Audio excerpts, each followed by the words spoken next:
began to hit home, and the Soviet Union was about to disappear.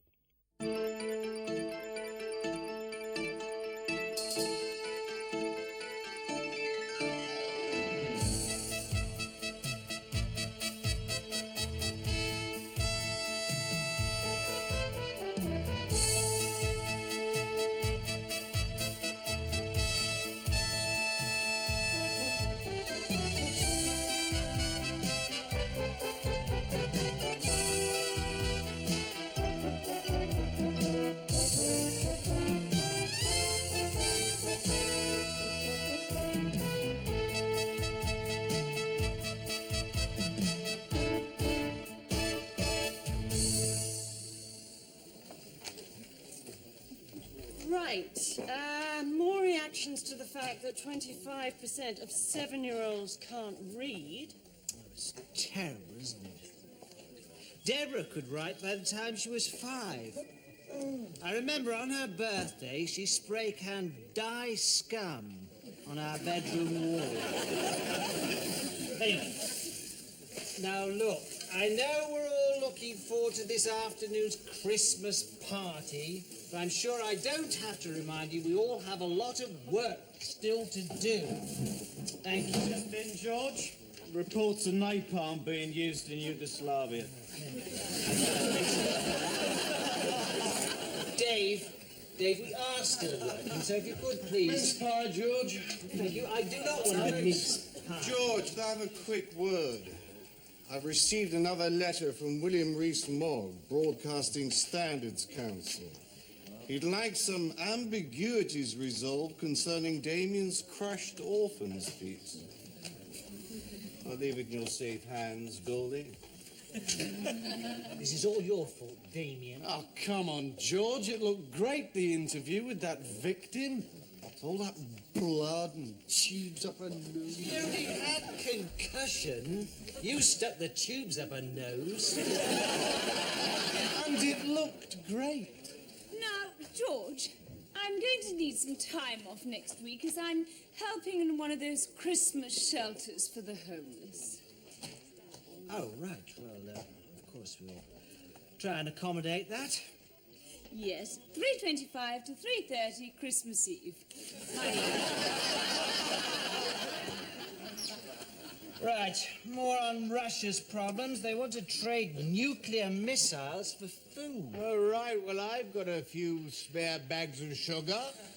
I could trade them for a warhead and keep it in my front room in case those bloody carol singers come round.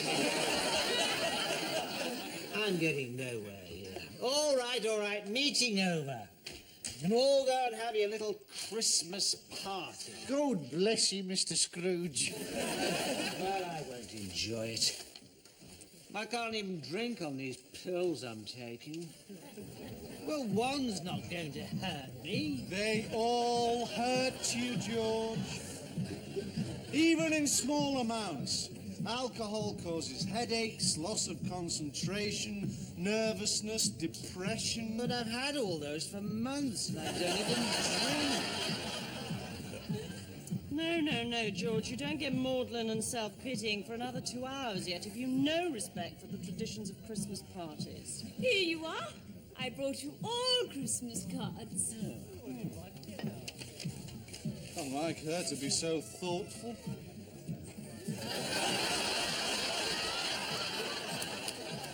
Oh, look. Signed by her personal assistant. I hope we're not having a strippogram like last year. No.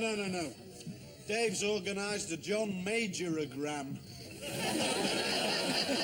John Majoragram. Well, they send round a bloke in a suit. He stands here for 10 minutes. No one notices him when he goes away. Enjoying the party, everyone? Fantastic. Nice of you to come along. Good to see you. Oh, I'm glad you're enjoying yourself.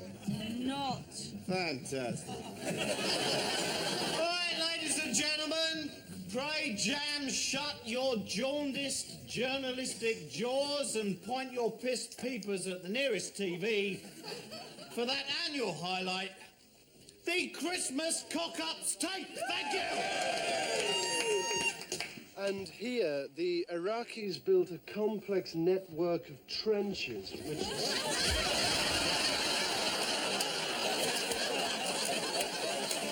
Okay, Jerry, let's go again. And that is the news on a day when temperatures soared to record levels. Good night.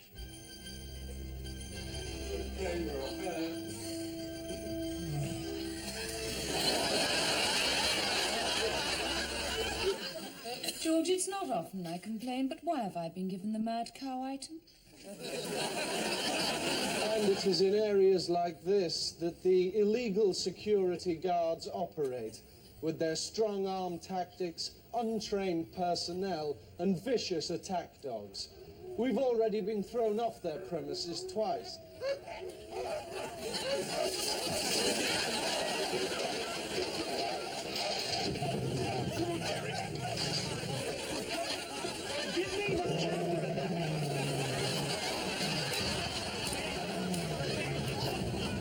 Now, I'm not one to complain, but...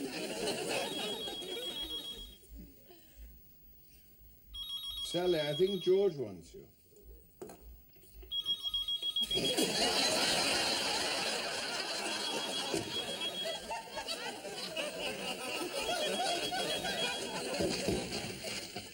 Hey, Jerry, going too, all right? As Serbian snipers in the hills pin down this... What? Dangerous.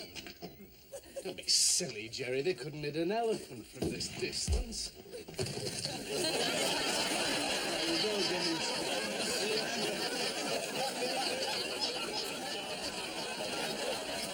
George, no, I'm not one to complain. Look, for goodness sake, stop whinging, Jerry. I mean, what could possibly go wrong? All right? Now, in two. Here at this crocodile farm...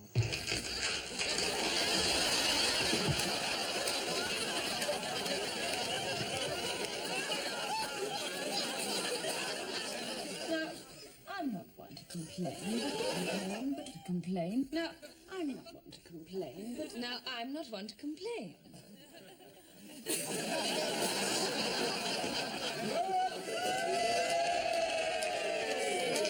Sounds, if I may. I'd just like to make a little speech about teamwork. So you enjoy that, Sal? Oh, yes, I like seeing 3-year-olds have a good time. Hey, you want to be careful, mate. You know you kill 300 brain cells with every sip. Yeah, that's 600. Yes, well, that's why I don't drink. Oh, very wise. Well, half a shandy could wipe out the whole brain. Right!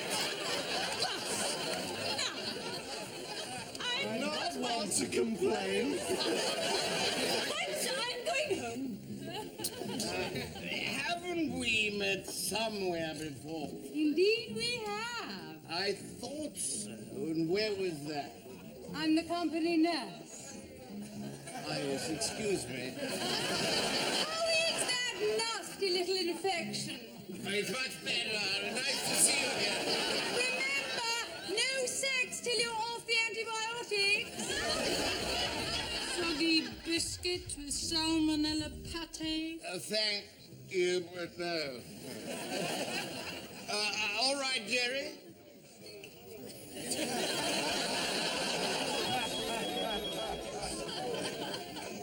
Hello?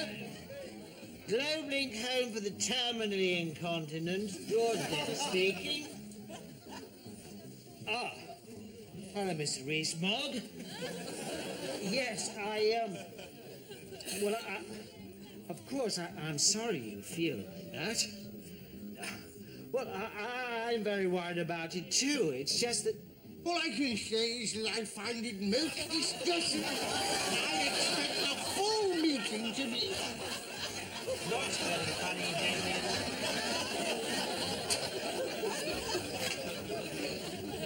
I'm not drunk. I have had a drink, but I'm not drunk. Good.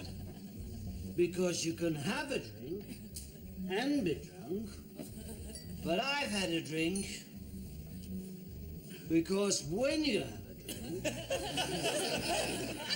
you lose your inhibitions and you can have really interesting conversations. Alex, old girl, take my advice. Slash your wrists on your 40th birthday. In fact, when you've had a drink, life can be rather wonderful. Yep. Ah. It's for you. Hello? Well, no, Mummy, now is not exactly the ideal time. Youth is a blunder.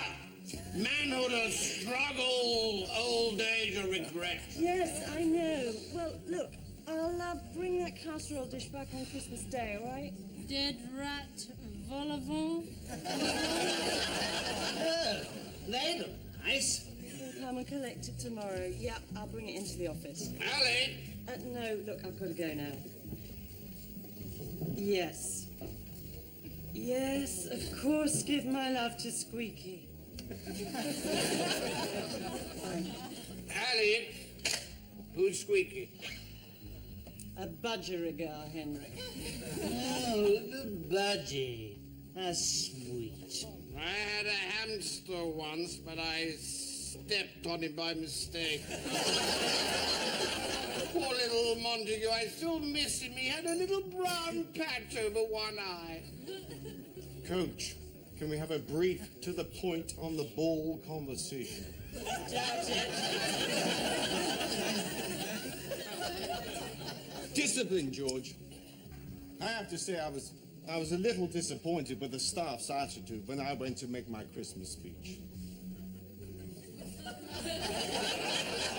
And I also have to say, George, that I hold you responsible for your lack of control. You may find this funny, but I was interlocking with Sir Royston recently, and he expressed some serious doubts about you, George.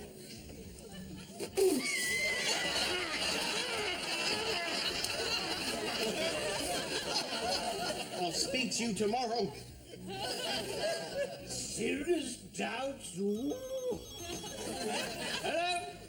Yeah. Oh, yeah. Sit off, you stupid old bugger. That is my mother. No. It's just Damien mucking about pretending to be Sir William Rees-Mogg.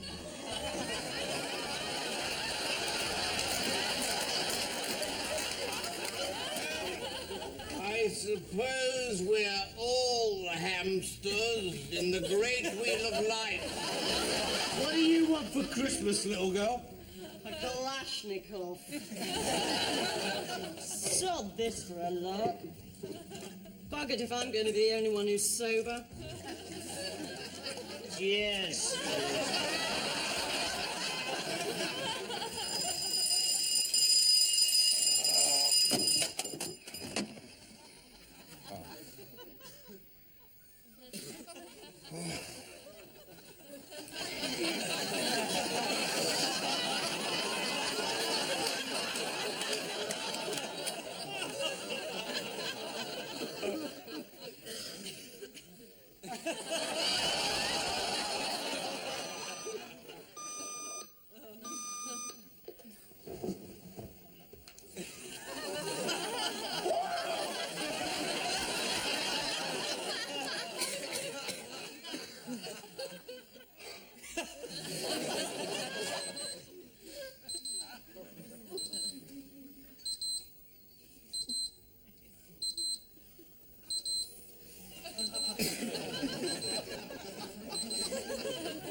Oh, shit.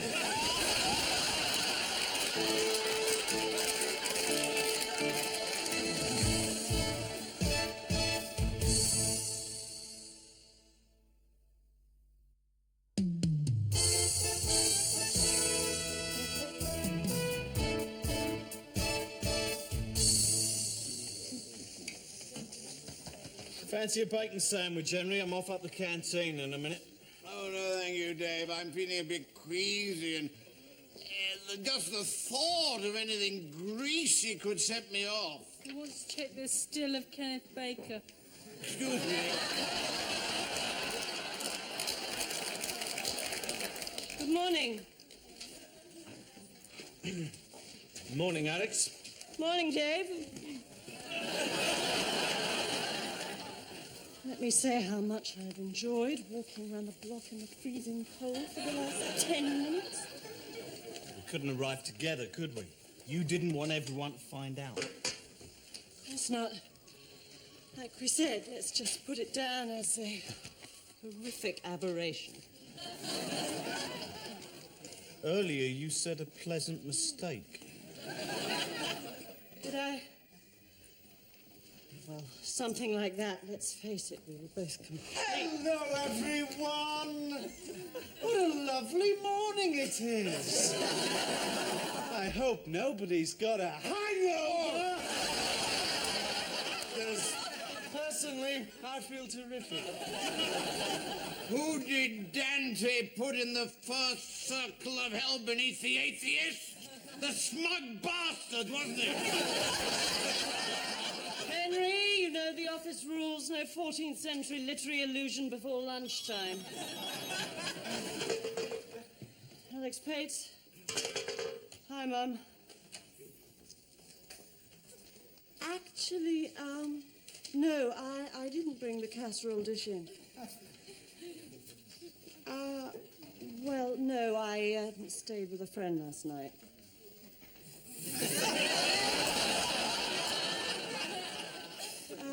Yeah, well, I'll bring it in tomorrow. I've got to go. George.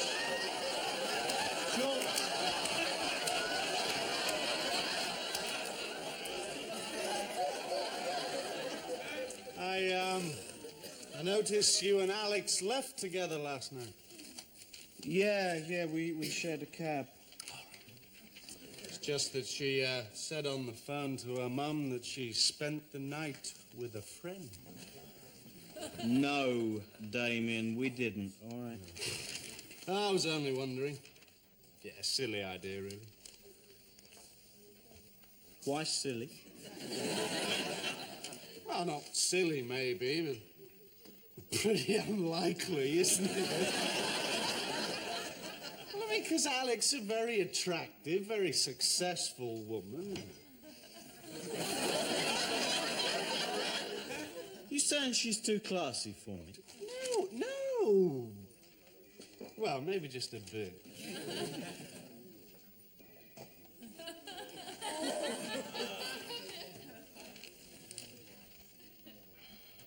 Basically, you're more of a secretary's man, really, aren't you? Well, actually, I did sleep with her. What was she like? Look.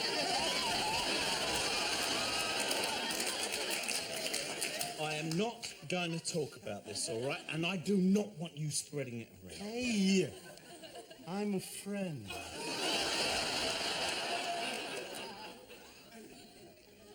You just woke up on Oxford Station? Yes. I suppose I must have fallen asleep on the train. Oh, dear. All the way to Oxford, and I've only got a zone 1, 2, and 3 I don't remember a thing. Did I end up in a curry house? No, you ended up in a curry, face down. That would explain the smell. think it must have been a lampasander. Now all I've got to do is work out where I got this from.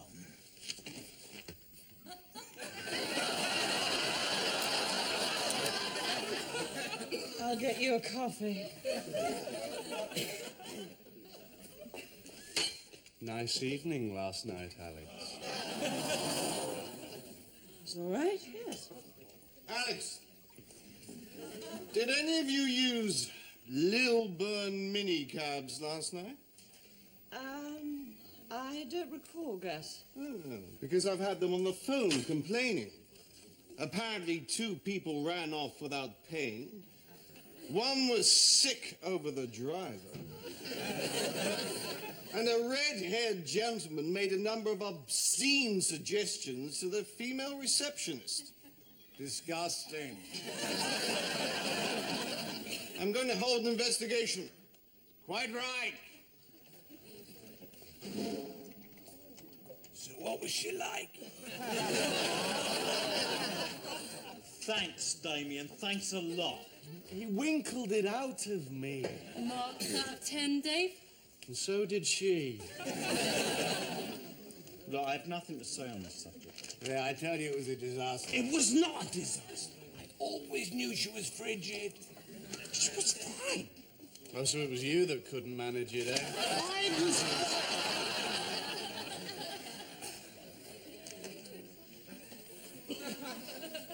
It was very good.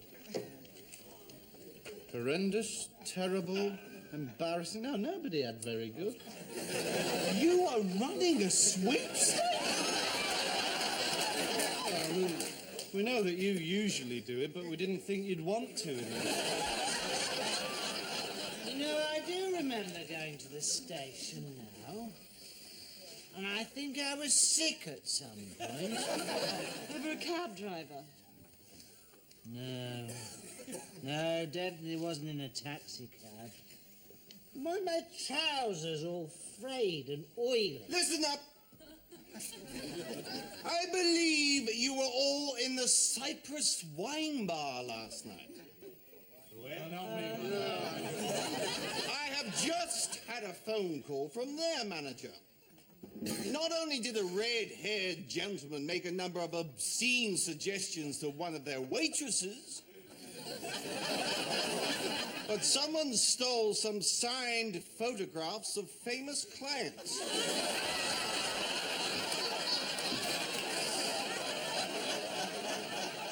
Now, I shall have to open a file on this. I want to talk to you, George, about your phone call from William Rees-Mogg.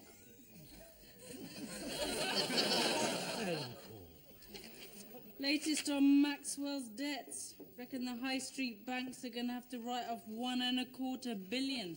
I bet they won't mention that in their ads. We're the bank that likes to say piss off because we've given all your money to some fat crook.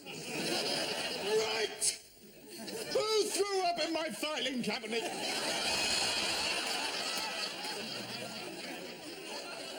Suddenly it's all coming back to me. Oh, yeah, George, we should cover this. New police computer. It's going to make them more efficient. Yeah, they just feed the suspect's details into the computer and it prints out his confession. George, come with me. I am going to show you an act of unspeakable barbarism. There. What do you think of that? Yeah, not a bad throw. And who asked you, Mr. Incompetence? You've been hours trying to fix that thing. I can't help it if you abuse it. Oh, typical. Blame the customer. So you're saying no one's abused this machine? Yes, exactly. Well understood.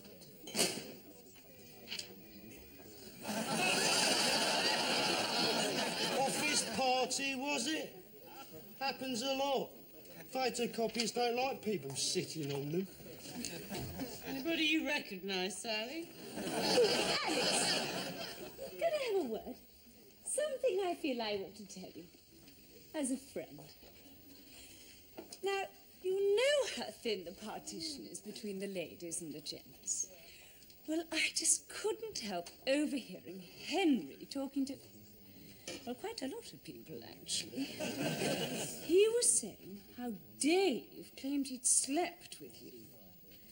Henry said that you weren't at all bad, not frigid like he had expected.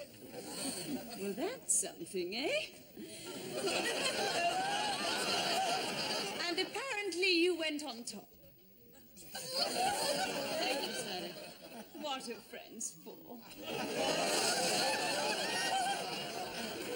You know, this definitely rings a bell.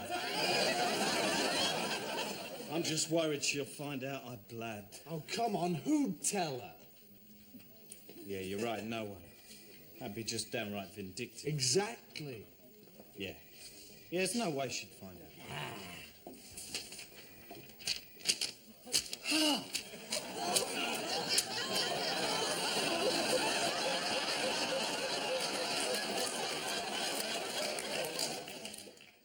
Some friend you are. You've put my life in danger. Oh, come on, Alex isn't that vicious. Yeah, maybe you're right. Mind you, she did punch that messenger that pinched her bottom that time. Oh, yeah. Yeah, we were finding teeth under the desk for weeks after that. I mean, that's what's so impressive about Alex. It's her timing. Such a natural athlete. Yeah, the way she hits that tennis ball, smack, bang, it's gone. Yeah, I think she brought a tennis racket into the office this morning. Yeah, this is very funny.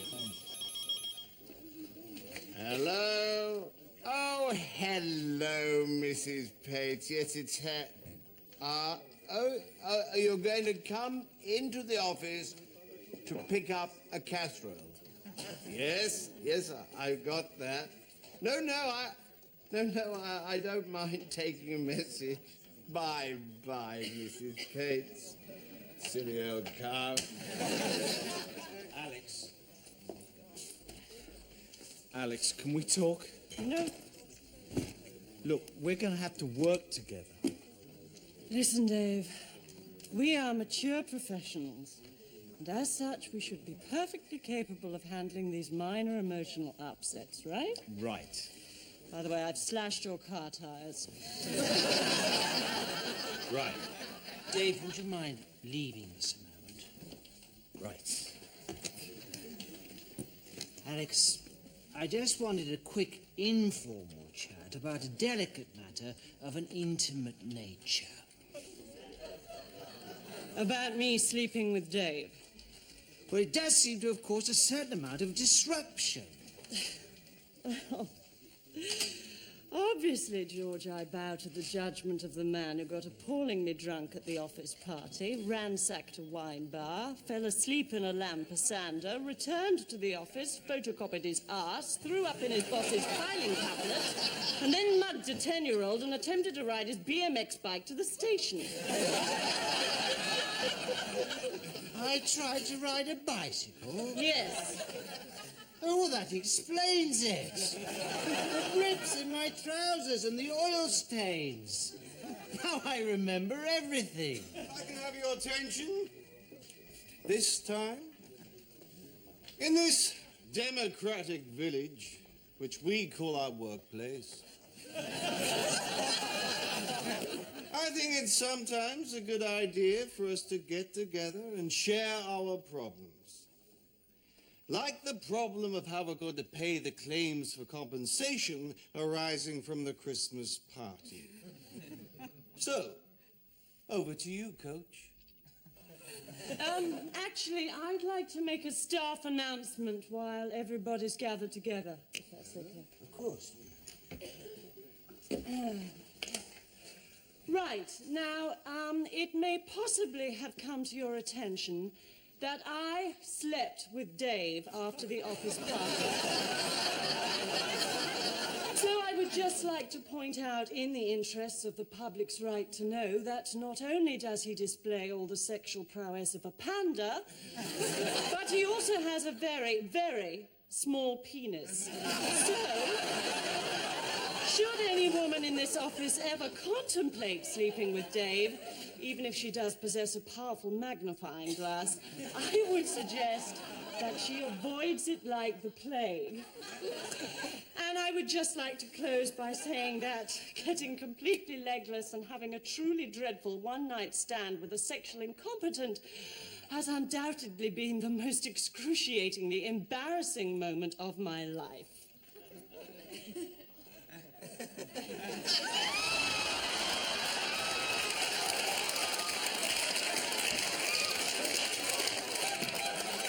Hello, Mummy.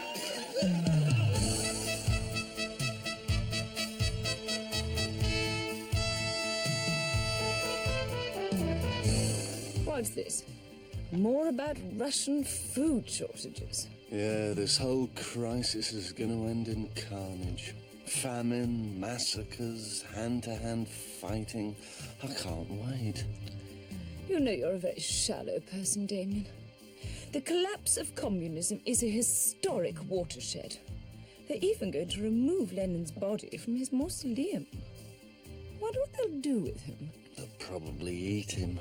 Of course, none of this turmoil would have happened if Gorbachev hadn't made that one big mistake. Oh, right. Not instituting reforms fast enough. No, not having cosmetic surgery.